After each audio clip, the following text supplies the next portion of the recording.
Hello everyone, I'm Rishi Zampo from Group 5 alongside with my friend Pemo Wanchu, and today we are pleased to do presentation on cross-cultural leadership based on Hofstede and Lewis theory.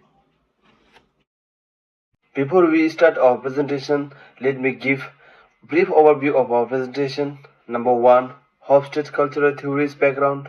Number 2, Lewis model background. Number 3, Hofstede 6 cultural dimension. Number 4, Lewis model 3 typologies. Number 5, importance of these theories in leadership. And number 6, references. Now let me begin with Hofstede theory. Hofstede theory on cross-cultural leadership helps leaders to understand how cultural differences affect behaviors and leadership styles. Here are the six main dimensions of the Hofstede theory. Number 1, power distance. Number 2, individualism versus collectivism. Number 3, masculinity and femininity. Number 4, uncertainty avoidance. Number 5, long-term versus short-term orientation. Number 6, indulgence versus restraint. Now let me begin with Lewis theory. Richard D. Lewis theory was emerged in the year 1990s as a framework to understand the cultural differences in the communication style and behaviors.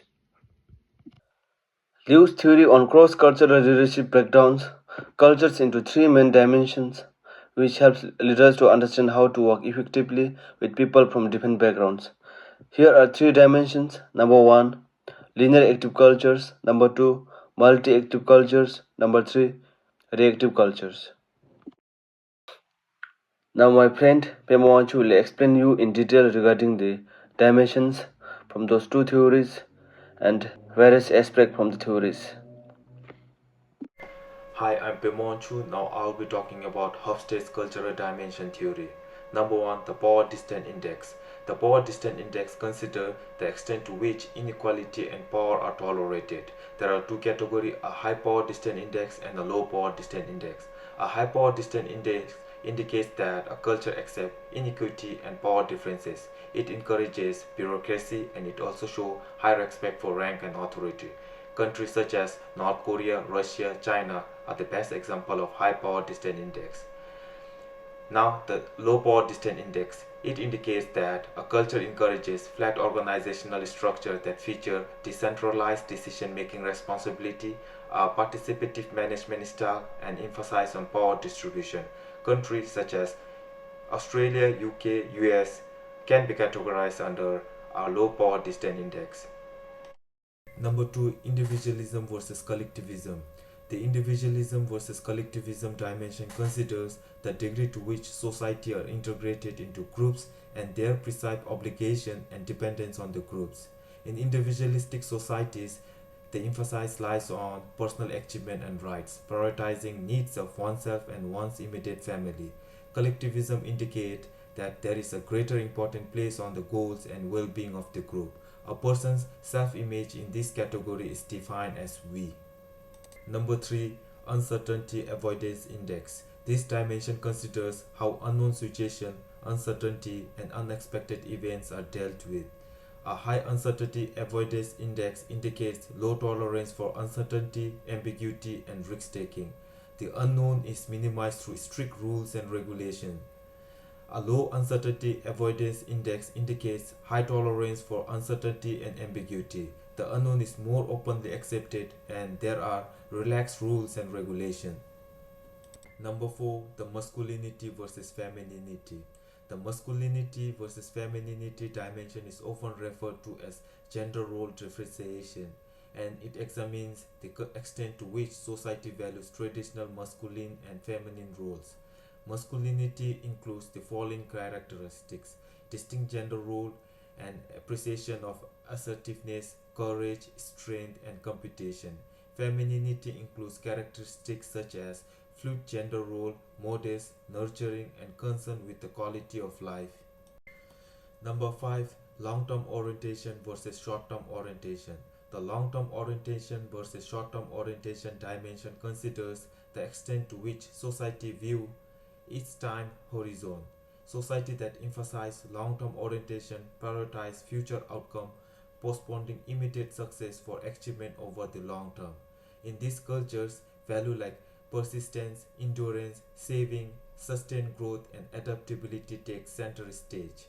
Short-term orientation shows focus on near future, involve delivering short-term success or gratification, and a place stronger emphasis on present than the future. Short-term orientation emphasizes quick result and respect for the traditional.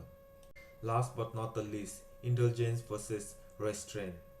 The indulgence versus restraint dimension consider the extent and tendency for a society to fulfill its desires.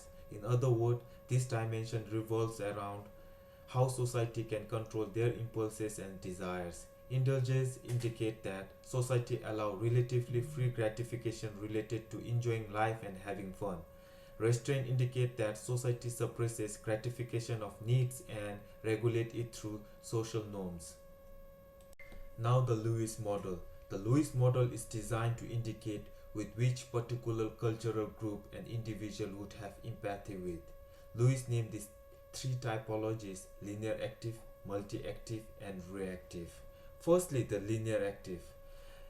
In this typology, people are usually task-oriented, highly organized planner who prefer getting things done, one task at a time in a planned sequence. Arguments are made with logic and well rules are to be followed. Countries such as US and Germany are the best example of linear active. Secondly, the multi-active. In this typology, people are emotional and impulsive who see family, feelings, relationships ahead of following an agenda. They are comfortable to do many things at the time. Best example of multi-active can be Brazil and Spain. Reactive. Reactive in this typology, people are usually polite, attentive listener who rarely initiate action or discussion, instead react to it and form their own opinion. Harmony and avoiding themselves to the embarrassment or others is core. The countries such as Japan and Bhutan are the best example of reactive. Now let me sum up the presentation by sharing the importance of theories in leadership. Number 1. In today's connected world, many organizations operate in different countries and communities, so leader needs to understand the cross-cultural theories to manage effectively. Number 2. Company often hires employees from diverse cultural backgrounds. Leaders play a key role in navigating this difference to create a positive and productive work environment. Number 3. Good cross-cultural leadership improves communication, reduces misunderstandings, and boosts the cooperation among team members from various backgrounds. Number 4. Business that excel in cross-cultural leadership can adapt better in international markets, gain a competitive edge, and better understand customer needs. Here's come to the end of our presentation, and we would like to sincerely thank each and everyone for your time and attention, and I hope you have learned something valuable insight from our presentation. And once again, thank you one and all.